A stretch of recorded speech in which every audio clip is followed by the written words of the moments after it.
This is the lecture number 19th for module 4, where we are discussing the constitutive relation. And in the last class, actually we have discussed the anisotropic material, and in terms of mathematical constants, that Cij is a mathematical constants we have discussed. Now, essentially the constitutive relation here is actually for an orthotropic material. We have already deduced the what does this mean, this orthotropy means, and then this is in a how stress and strains are related. So, just to a quick recap, these are the normal strains epsilon 1 epsilon 2 and these are the shear strains. So, for instance, this is gamma 1 2 and so on. So, essentially it is 2 of epsilon 1 2. So, we know these things, and we also know the strain energy term U, how it looks like, and for instance, the strain energy for the orthotropic material, it will depend on the 9 constants. So, the 9 such constants we have deduced from primarily from 21 independent constants, and from that 21 independent constant we first deduce the 13 for a monoclinic material, and then from that we have deduced the 9 constant for orthotropic material, and these 9 constants are these C11, C12, C13, C22, C23, C33 and C44, 5, 5, 6, 6. So, that was the our basics in the last class. Now, again from that 9 constant we have also deduced the 5 constants which is for transverse isotropic, and then finally we have deduced to 2 constant for the isotropic material. Now, in this class what we will learn is essentially how these constants are related with the engineering elastic constants. For instance, as we know, for an isotropic material, we know that there are 2 mathematical constants as well as 2 engineering constants. For instance, that if you remember the isotropic constitutive equation, that C11 and C12 are the engineering constants, mathematical constant, and corresponding to the mathematical constants are engineering constants are Young's modulus and Poisson's ratio. So, our main objective here is to represent these constitutive metrics in terms of engineering constants, that is what will be the Poisson's ratio, Young's modulus and all those things. So, before going into that, what I wanted to tell you is that the similar to the stiffness matrix or the constitutive matrix, a compliance relation for the orthotropic material can also be written, that is the compliance is essentially the inverse of the stiffness. So, that instead of stress strain relation, it is strain stress relation. So, essentially this compliance matrix looks like this, because it will have the same thing, because the symmetry will be the same and it will be related with the stresses. And then in a similar manner we can represent it in a vector matrix form. So, this is a in void notation and S is a matrix here. So, essentially in a initial notation it looks like this.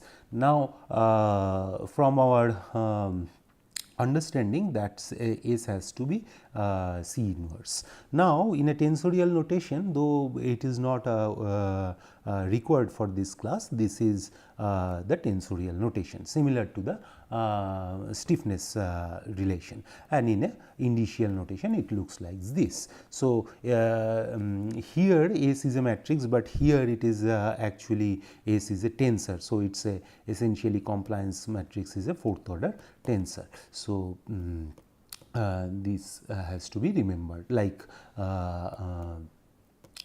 for the stiffness matrix. Stiffness matrix also we know that is C I J K L. So, similar to that S I J K L. Right. Now, so S11 and S22 and S12, S13, these quantities can be written in terms of C11, C12 and C33, because if we invert the C matrix, we will get the S matrix. So, corresponding to S11, the components of Cij will be there. So, this can be achievable very easily. Now, to find out the engineering constants corresponding to this, we will use this compliance relation. Suppose there is an orthotropic material. Now, there are three perpendicular axes, mutually orthogonal axes. So, these axes 1, 2, 3. So, along the 1 axis or one axis, the first axis, I apply a uniform normal stress. So, this is sigma 1 I apply in the direction 1. Now, due to this stress, all other stresses are 0. I assume that all other stresses are 0. So, only sigma 1 is applied to the body. So, in that relation, so only sigma 1 will be there and all other stress components will be 0. So, now if I multiply this with this compliance matrix, then I will get the strains like this, which is epsilon 1 is S11 sigma 1, epsilon 2 is S12 and epsilon 3 is this, and all other strain components will be 0, because these components will have no effect, because these stress components will be 0. So, all shear strains are essentially 0, and these components are due to the Poisson's effects that we know. So, now from a engineering perspective, the engineering relation we know, if I stretch a body unidirectionally in one direction, then the stress and stress relation is essentially the gives the Young's modulus in that direction. For instance, so epsilon 1 can be written as sigma 1 by E1. So, this is from our basic knowledge of basic strength of material knowledge. So, now similar to that, I know that epsilon 2, that is the transverse strain in the 2 direction will be minus nu 1 2, this term is new actually. So, this is the Poisson's ratio and this is the sigma 1 by E1, and so this is very consistent with the definition of the Poisson's ratio. If you look carefully, that is epsilon 2 by epsilon 1 is essentially nu 1 2 or minus nu 1 2, because it is a contraction if sigma is positive, sigma 1 is positive. So, that is the definition of Poisson's ratio we know from our knowledge of isotropic material, and definition of Poisson's ratio, the transverse strain by the longitudinal strain.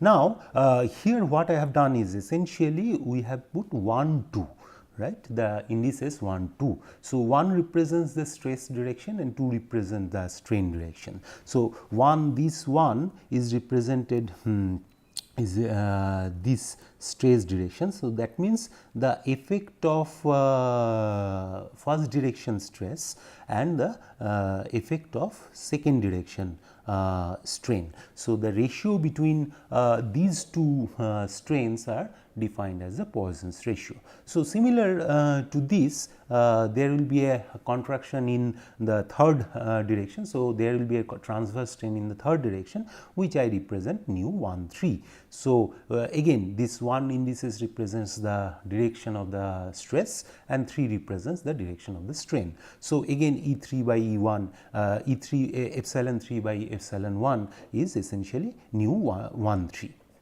So, this we know from our engineering knowledge that if we stretch one body and if we allow Poisson's effect to happen, then it will be like this, the strain components will be like this.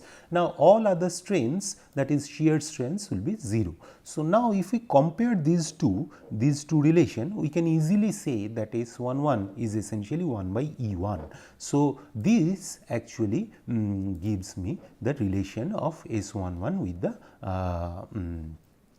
engineering constant E11. So, finally, in this case S11 we can derive it as a 1 by E1. Now, similar to that, S12 is minus nu 12 by E1 and S13 is minus nu 13 by E1. So, this is a case where actually I give a normal stress or the axial stress in the direction 1, and then I compute the first column of the constitutive compliance matrix. For instance, if you remember the compliance matrix, the S11, S12 and S13 we get, and all other quantities are 0 for orthotropic material. So, and then S21, though it is symmetric, we will use this condition later. So, this similarly, instead of giving one direction, if I give in the second direction, I will get the second column of the compliance matrix. So, that we will see now. So, if now instead of likewise if I give the first direction, it will be S11 is 1 by E1, S12 is this and S13 is the this. So, nu 12 represents the Poisson's ratio in 12 and nu 13 in the 13. So, similar to that, if we give this axial stress in sigma 2 direction, following the same procedure, I get the S21, S22 and S33. Now, again third direction, in the third direction if we give, then we have S31, S32 and S13. Sorry, this will be S33. This will be S33. So, now what we got is essentially, if you remember that, so this portion of the compliance matrix we have got in terms of engineering constants. So, what is left is essentially S44, S55 and S66. So, this is left. So, to find out this constant we will use pure shear stress. So, I think all of you know what is pure shear. So, we will see it now. In that material, I just give a shear stress or a pure shear in the direction of 1, 2 direction. So, now this pure shear is actually this is sigma 1 2. So, I represent it in terms of sigma 6 as in the void notation. So, it is essentially sigma 6. So, similar to the previous normal cases or the axial cases, I just put only sigma 6 and then all other stresses are 0. So, here it is essentially this and this direction and similarly these to this direction. This is the opposite side of the body. Now, if I give this pure shear condition, then I will have only shear strain which is essentially gamma 1 2 which will be non-zero. Other strain components I can see it from this matrix multiplication with this matrix and multiply this vector, then other strain components become 0. So, in a from an engineering perspective, the same we know that shear strain is shear stress by shear modulus. So, this essentially plays the comparison, and then if I compare these two relation, then I can simply comment that S66 is G12. So, G12 is the shear modulus in 1-2 plane. So, now similar to this, I can give sheared pure shear condition in this direction and this direction, as well as in this direction and this direction. So, similar to this, I can obtain the S55 and S44. So, to summarize here, S44 I can just obtain like this in the previous procedure, and which will be G23, and then S55 is G13 and S66 is G12. So, by this actually we got the every component of the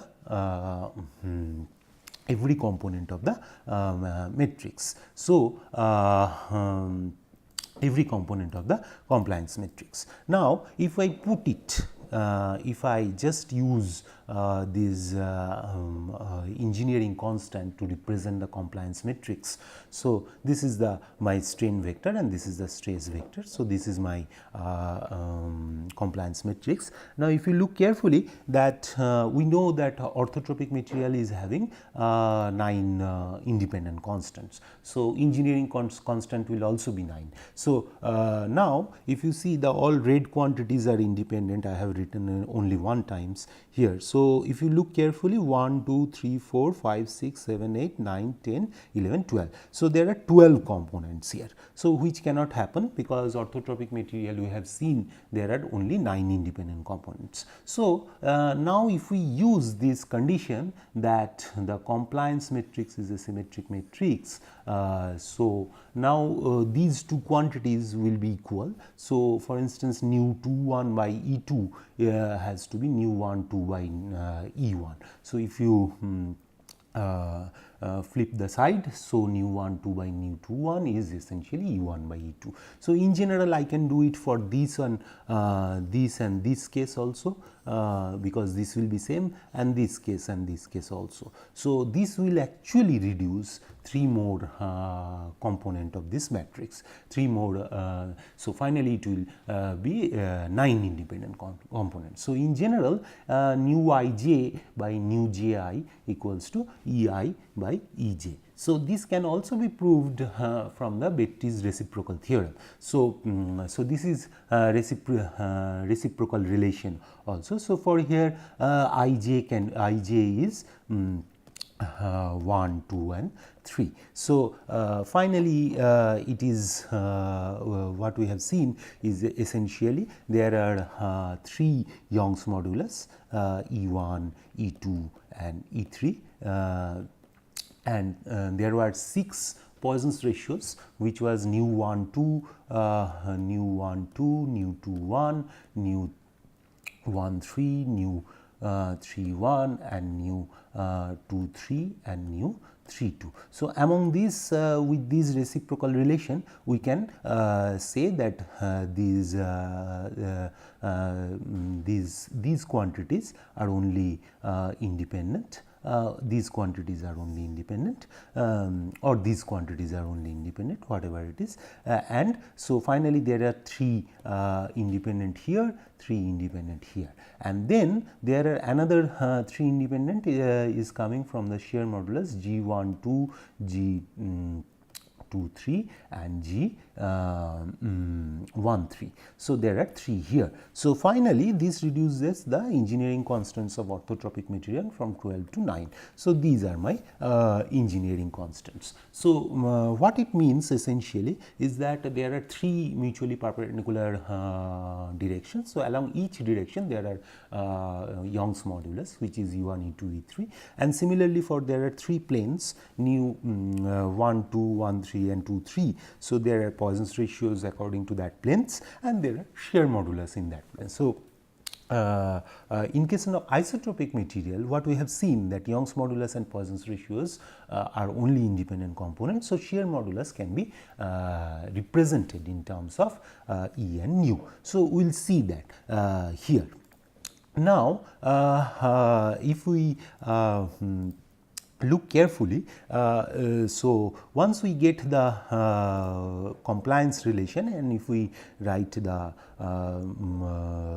independent constants only, then we can invert that compliance matrix S to get the C matrix, and C matrix is looks like this. So, if you look carefully, that C matrix contains the all engineering components, which are E1, E2, E3, nu 2, 3, nu 3, 2, nu 1, 3 and nu 3, 1 and etc. So, this is the, and obviously C4, C4, 4, C5, 5 and C6, 6 are the shear modulus itself. So, because you know the diagonal terms, if you invert, it will be just 1 by S66. So, which is essentially G12. So, and this is the delta. So, delta is also composed of the engineering constants. So, what we have learned here, that C matrix and S matrix, that stiffness matrix and compliance matrix can also be represented in terms of 9 engineering constants, and those 9 engineering constants are 3 Young's modulus, 3 Poisson's ratio and 3 shear modulus. So, now with this knowledge we can proceed to derive for transverse isotropic material. So, as you know, the transverse isotropic material, if we have discussed in the previous class, that is, if we take the 2-3 plane is a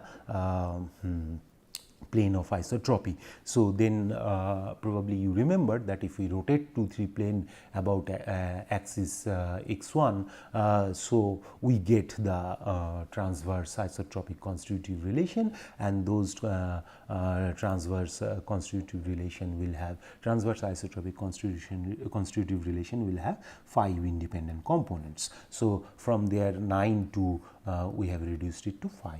So, 9 for orthotropic and 5 for transverse isotropic. Now, if we assume that 2-3 plane is a plane of isotropy, then it will be E2, and so Young's modulus along this direction and this direction will be same, and shear modulus obviously will be same, G12. So, this G12 and G13 will be same. So, and nu 12 and nu 13 will be same. Now, this reduces, so E1 will be independent, one of them will be independent and one of them will be independent, and here G12 and G13, one of them will be independent. So, 1, 2, 3, 4, 5 and 6. So, that is I have written here. So, E1, E2, nu 12, nu 23 and G12. So, and G23. So, you see we have 5 independent constants for the transverse isotropic material,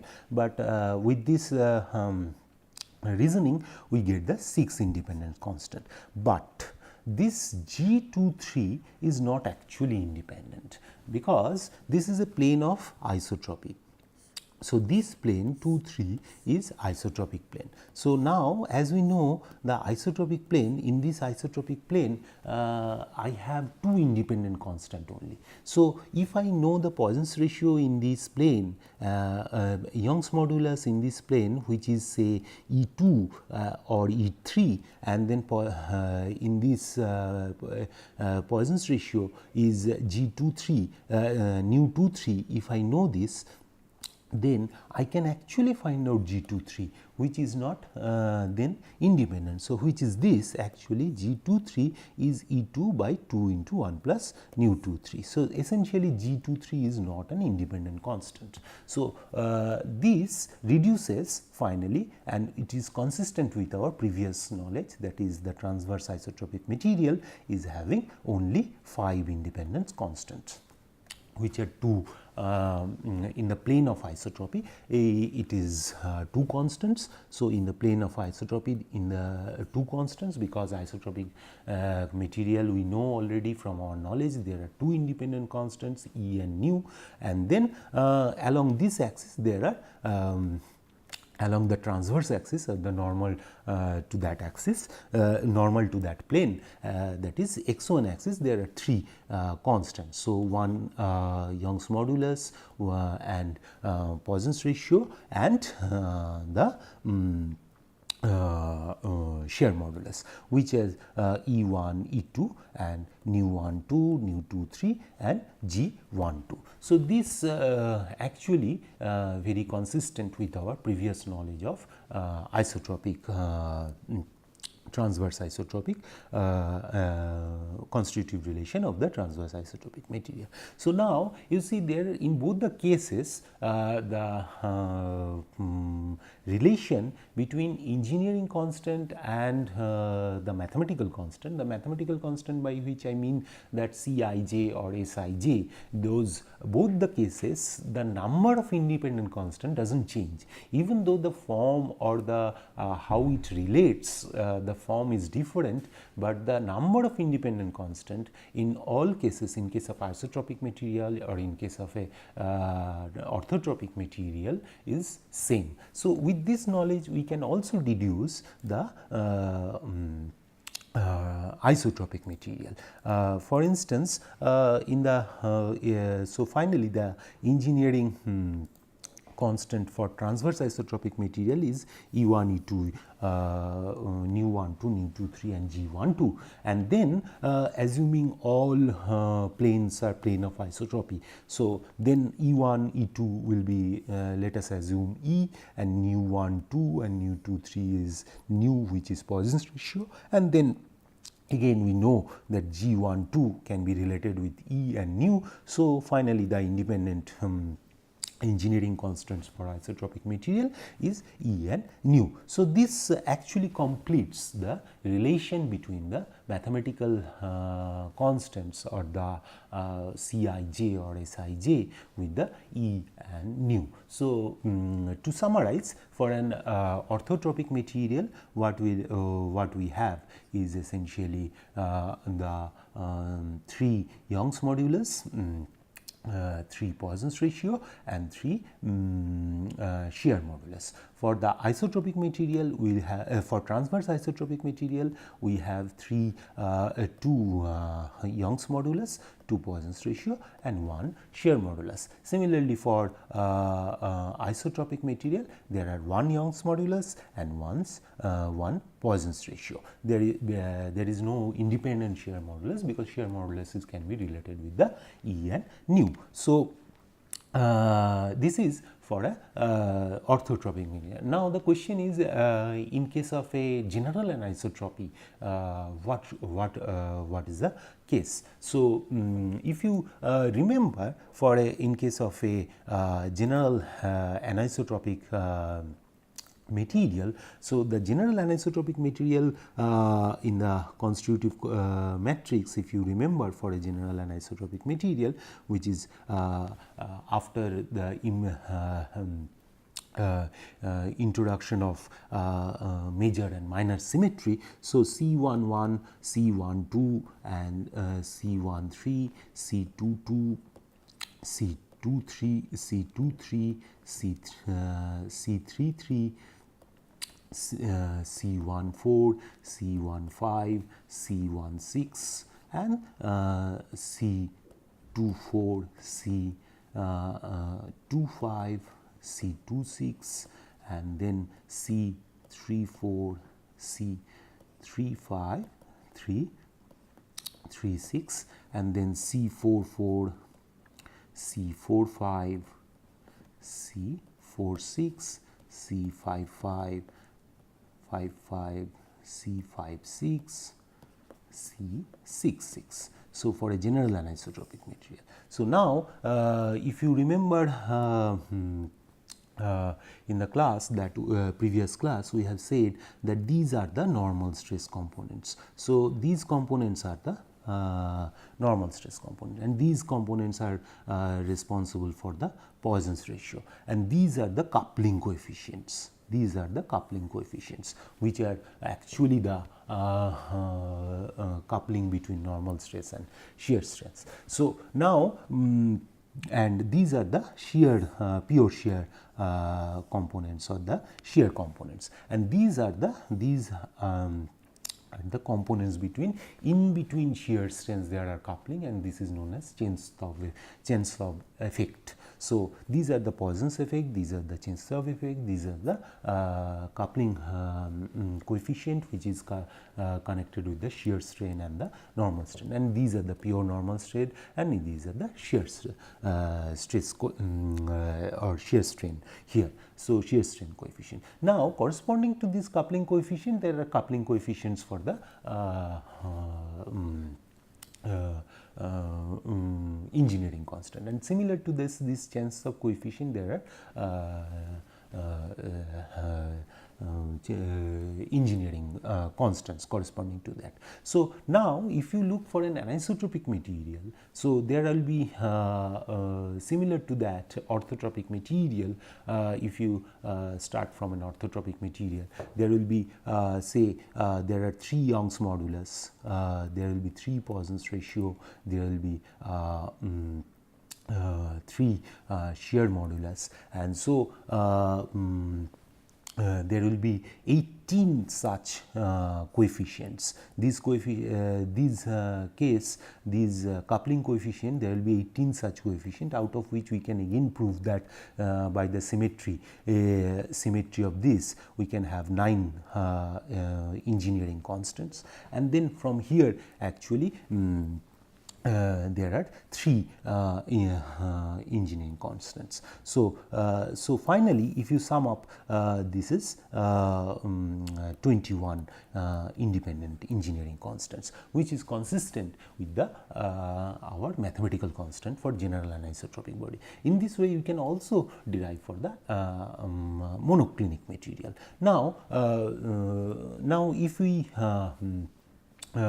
reduce these as per the symmetry condition that we have used in the previous classes, we can also derive from this 21 engineering constant to 13 engineering constant for monoclinic material. Then from 13 to we can deduce for 9 for a orthotropic material, from 9 to 5 for a transverse isotropic material, and then from 5 to 2 finally we get the isotropic material. So in the both cases, in the mathematical constants or the engineering constants, the number of independent constants will not change at all. So this actually completes the relation between engineering constant and mathematical constants. So in the next class we will try to find out what should be the restriction on these constants, or is there any restriction on these engineering constants. Thank you.